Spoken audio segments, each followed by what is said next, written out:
কোটা সংস্কার আন্দোলনের প্ল্যাটফর্ম বৈষম্য বিরোধী ছাত্র আন্দোলন নতুন কর্মসূচি ঘোষণা করেছে। আজ শনিবার সারা দেশে বিক্ষোভ মিছিল ও আগামীকাল রোববার থেকে সর্বাত্মক অসহযোগ আন্দোলনের ডাক দিয়েছে তারা। কর্মসূচি বাস্তবায়নে 15টি নির্দেশনা দিয়েছে বৈষম্য বিরোধী ছাত্র আন্দোলন। এই 15 দফার নির্দেশনায় কি আছে এক নজরে দেখে আসা যাক।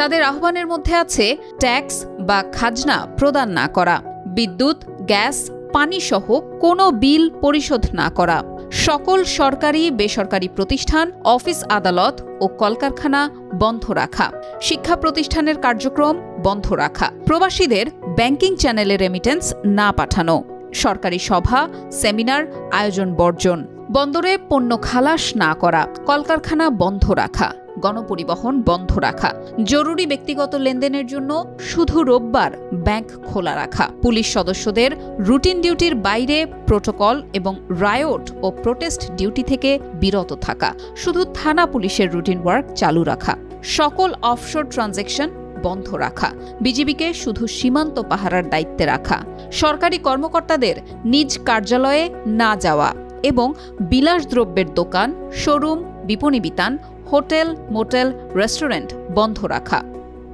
তাদের বিবৃতিতে বলা হয়েছে, হাসপাতাল, ফার্মেসি, জরুরি পরিবহন সেবা যেমন ঔষধ ও চিকিৎসা সরঞ্জাম পরিবহন, অ্যাম্বুলেন্স সেবা, ফায়ার সার্ভিস, গণমাধ্যম, নিত্য প্রয়োজনীয় দ্রব্য পরিবহন, জরুরি ইন্টারনেট সেবা, জরুরি ত্রাণ সহায়তা এবং এই সব খাতে কর্তব্যরত কর্মকর্তা কর্মচারী পরিবহন সেবা চালু থাকবে। নিত্য প্রয়োজনীয় দ্রব্যের দোকানপাট বেলা 11টা থেকে বেলা 1টা পর্যন্ত খোলা রাখার কথাও জানিয়েছে তারা।